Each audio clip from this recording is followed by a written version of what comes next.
Fala aí pessoal, tudo bem? Matheus aqui de novo, hoje para aula 4 do nosso curso e hoje o tema é o Google Agenda. Então eu vou falar um pouco para vocês sobre como vocês conseguem usar essa aplicação do Google para ser como se fosse seu assistente pessoal. Então a primeira coisa é para que serve o Google Agenda, né? Ele é como se fosse um calendário, daqueles que você consegue anotar as coisas que você vai ter naquele dia e tudo mais, com a diferença de que ele é sincronizado entre dispositivos, como as outras aplicações do Google que eu tinha comentado nas outras aulas, o que significa que você consegue adicionar eventos no seu celular e consultar no computador, ou adicionar no computador e consultar no celular, e editar em diferentes dispositivos também. O que é ótimo, né? Porque aí você consegue guardar tudo, seja uma prova, coisas que tem que estudar, trabalhos que você tem que entregar, ou consultas, aniversários e tudo mais, em um só lugar. E aí, a primeira coisa que eu queria explicar é a diferença de um evento para uma tarefa. Então, basicamente, o evento é algo que envolve você e provavelmente mais pessoas e que tem uma hora marcada, né? Então, um horário bem determinado. E ele aparece lá como se fosse um bloquinho colorido na sua agenda. Enquanto uma tarefa é algo que você tem que fazer naquele dia, sem necessariamente ter uma hora específica. Então, agora eu vou mostrar aqui para vocês na prática, né? Aqui eu estou no Google Drive. Eu vou clicar aqui nesse botãozinho e selecionar aqui o Google Agenda, que mudou recentemente o íconezinho dele, mas não faz mal, né? Porque a gente vai fazer. Aqui você consegue criar eventos ou tarefas, né? Então, primeiro vamos criar um evento. E aí eu vou criar um evento aqui como se fosse o dentista. Eu posso salvar e aí depois eu consigo, inclusive, aumentar a duração dele e tudo mais. Mas vamos deixar ele aqui, né? Dentista. Isso daqui é um evento e não uma tarefa. Ele tem um horário bem definido e ele fica com esse bloquinho colorido. Se eu quisesse adicionar uma tarefa, por exemplo, lição de casa, geralmente quando você vai adicionar uma tarefa, você quer colocar um prazo, né? Então, por exemplo, vamos colocar aqui segunda-feira, né? Que é amanhã. E aí ele vai ficar em minhas tarefas, vamos salvar. Bom, agora a tarefa aparece aqui em cima, eu consigo clicar aqui e marcar ela como concluída, e eu consigo ir criando outras tarefas também que tenha o final ali.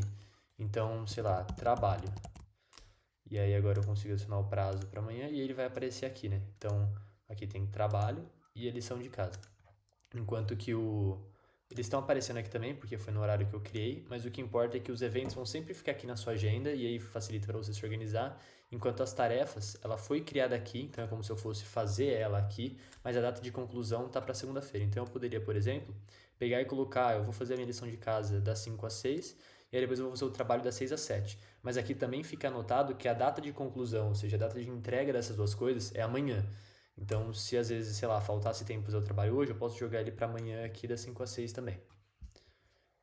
Bom, agora falando sobre os lembretes, né? Sempre que você cria um evento ou uma tarefa, você consegue colocar uma notificação associada. Então, por exemplo, esse dentista aqui, eu consigo clicar aqui para editar o evento e aqui tem essa aba de notificação. Clicando aqui eu consigo definir se eu vou querer um e-mail ou uma notificação e se eu vou querer 30 minutos antes, ou 10 minutos antes, ou 15 minutos antes, o que você quiser, né?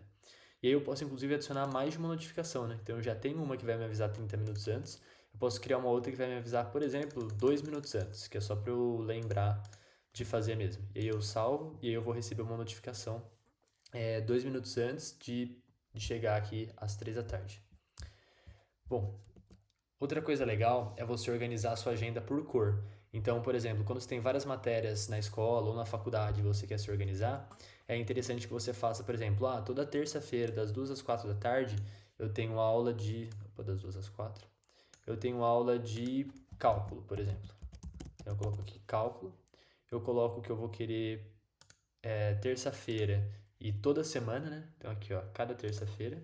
E aí, aqui a cor do cálculo tá azulzinho, né? Então, vamos supor que eu tenho cálculo também toda quinta-feira, né? Também das 2 às 4. Coloco aqui também cálculo. Clico aqui para falar que isso daí se repete semanalmente.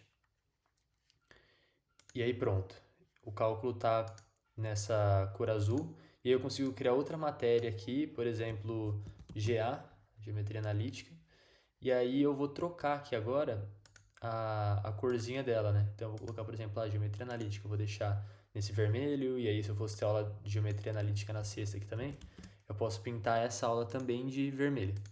Dessa forma fica bem mais fácil de quando eu bato o olho na minha agenda, saber exatamente o que eu tenho que fazer. Só que o detalhe é que você tem que ser consistente com as suas cores, né? Então, se você definiu que azul vai ser para matérias de exatas, vermelho vai ser para matéria de humanas, ou se não, azul vão ser para coisas mais tranquilas e vermelho vão ser para coisas mais difíceis, você tem que manter esse padrão até o final para que tenha algum valor. A aula já acabou, mas eu vou fazer um extra aqui também, né? É muito comum que você queira marcar um horário com alguma outra pessoa para conversar com ela, por exemplo. E tem uma forma bem legal de você fazer isso, né? Que você é clicando aqui em criar agendamento de horários. Então vamos supor que nessa próxima semana eu quero marcar uma conversa com alguma pessoa e eu posso todos os dias das 9 às 5 da tarde, mas daí na sexta-feira eu só posso até meio-dia. Então aqui fica tudo selecionado os horários que eu tenho disponíveis. E aí eu vou colocar aqui a duração é de meia hora, vou querer conversar só 30 minutos com essa pessoa. E acho que é isso. Beleza. Aí eu clico aqui em avançar, salvar. Então agora eu consigo pegar aqui essa agenda, no caso eu deveria ter dado um nome, né? Então, por exemplo, reunião. Salvei aqui essa reunião e aí eu consigo copiar esse link e enviar para a pessoa. Então, por exemplo, eu acabei de copiar o link, agora eu vou abrir aqui uma aba anônima, então que não está logada em nada. Então, chegando aqui, a pessoa vai conseguir selecionar o horário que ela quer conversar com vocês. Pode ver aqui que, por exemplo, sexta-feira não estão todos os horários disponíveis, porque eu falei que poderia só ter meio-dia. E aí a pessoa vai marcar aqui, por exemplo, 11h30. Aí aqui ela coloca o nome dela. Então aqui, por exemplo, Matheus S. E aí o e-mail, pode ser, aqui eu vou colocar a@gmail.com, só por exemplo. Book. E aí pronto, agora já está reservado esse horário. E aí quando eu venho aqui na minha agenda, já aparece aqui essa reunião. Aí eu posso vir aqui deletar essa seleção de reserva e aqui já tem a reunião do organizador, que no caso sou eu, com esse a@gmail.com. E aí aqui aparece o nome também, Matheus S, que é aquele nome que eu tinha adicionado lá. E essa é a forma mais fácil de marcar, por exemplo, uma conversa com seus amigos ou um horário para fazer o trabalho. Agora sim, eu acho que é isso, o final da aula. Então, obrigado. Até a próxima.